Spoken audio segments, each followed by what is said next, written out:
আসসালামু আলাইকুম everyone, welcome to my channel recipe by Cynthia's mom. আজকে আমি আপনাদের জন্য নিয়ে এসেছি দেশি পুঁটি মাছের ঝাল রেসিপি। এটা গরম ভাতের সাথে খেতে অসম্ভব মজার। রেসিপিটি শুরু করার আগে ছোট্ট একটা রিকোয়েস্ট, যদি আমার চ্যানেলে নতুন হয়ে থাকেন তাহলে চ্যানেলটি সাবস্ক্রাইব করে পাশে থাকা বেল আইকনটি বাজিয়ে দিবেন।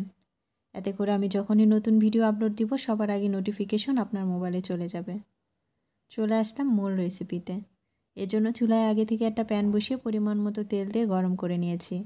এবার এর মধ্যে ছোট সেই পুঁটি মাছগুলো দিয়ে নিচ্ছি। সামান্য একটু হলুদ আর লবণ দিয়ে মাখিয়ে রেখেছিলাম।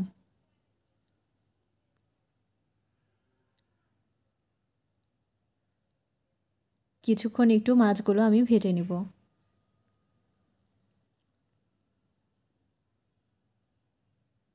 আমার মাছগুলো ভেজে নেওয়া হয়ে গেছে, এবার আমি উঠিয়ে নিচ্ছি।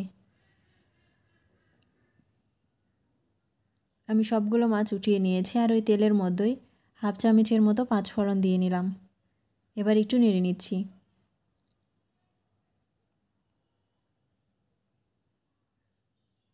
এবার এর মধ্যে হাফ কাপের মতো পেঁয়াজ কুচি দিয়ে নিলাম। 6-7টা কাঁচামরিচ দিয়ে নিলাম। পেঁয়াজ মরিচ হালকা করে কিছুক্ষণ একটু ভেজে নিব।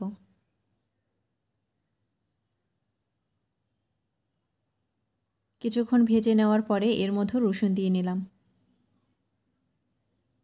আর পেঁয়াজের কলি দিয়ে নিলাম 1/4 কাপ। আবার একটু নেড়ে নিচ্ছি। আরও কিছুক্ষণ একটু ভেজে নিব।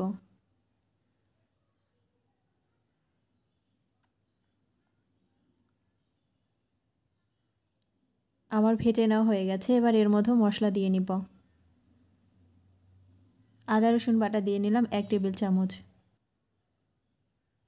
হলুদের গুঁড়ো দিয়ে নিলাম 1 চা চামচে কিছুটা বেশি হবে। লাল মরিচের গুঁড়ো দিয়ে নিলাম 1 চা চামচ। জিরার গুঁড়ো দিয়ে নিলাম 1 চা চামচ। স্বাদ মতো কিছুটা লবণ দিয়ে নিলাম। এবার একটু নেড়ে নিচ্ছি।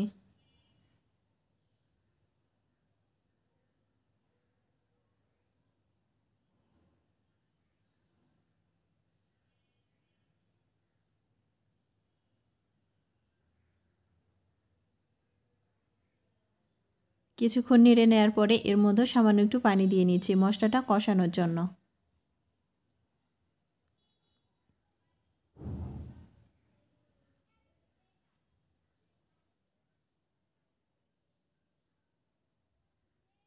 এবার ঢাকনা দিয়ে মশলাটা কষানো পর্যন্ত রান্না করে নিব।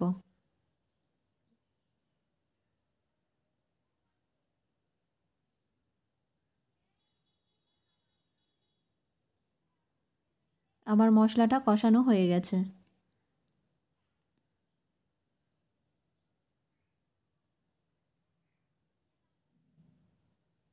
এবার এর মধ্যে আগে থেকে 2টা টমেটো কেটে রেখেছিলাম সেটা দিয়ে নিলাম। এবার একটু নেড়ে নিচ্ছি।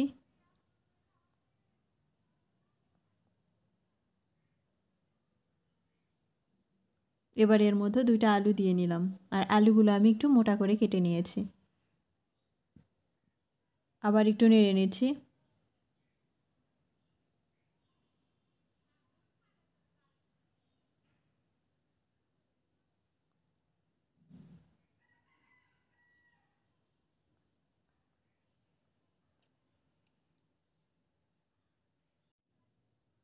এবার ঢাকনা দিয়ে মশলার সাথে তরকারিগুলো 4-5 মিনিটের মতো কষিয়ে নিব।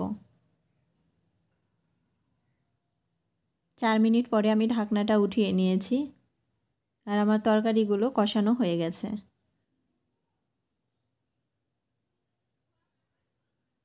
দেখতে পাচ্ছেন কোনো পানি নেই, উপরে অনেকটা তেল ভেসে উঠেছে। এ পর্যায়ে এর মধ্যে আগে থেকে ভেজে রাখা সেই পুঁটি মাছগুলো দিয়ে নিতে হবে।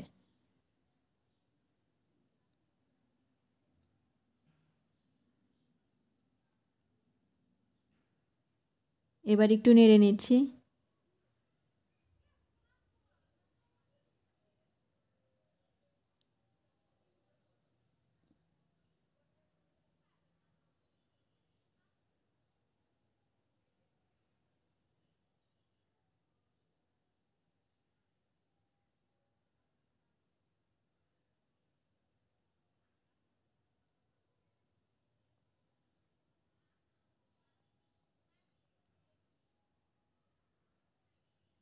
ঢাকনা ছাড়াই মাছের সাথে তরকারিগুলো আরও 2 মিনিট কষিয়ে নিয়েছি।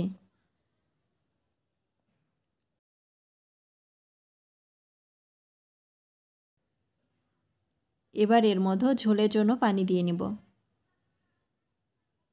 আমি এখানে 1.5 কাপের কিছুটা কম হবে পানি দিয়ে নিয়েছি। এবার একটু নেড়ে নিচ্ছি।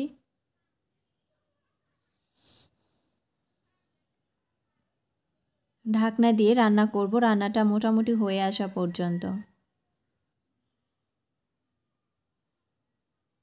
এ পর্যায়ে এর মধ্যে ভাজা জিরে গুঁড়ো দিয়ে নিলাম 1 চা চামচের মতো। এবার একটু নেড়ে নিচ্ছি। আমার রান্নাটা প্রায় হয়ে গেছে। আর কিছুক্ষণ পরে চুলাটা আমি অফ করে দিব।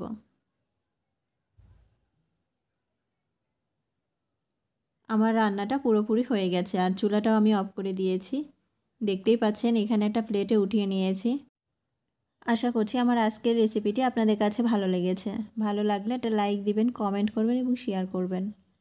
আর আজকে এই পর্যন্তই, আবার দেখা হবে নতুন কোনো রেসিপি নিয়ে। সে পর্যন্ত সবাই ভালো থাকবেন, সুস্থ থাকবেন। আল্লাহ হাফেজ।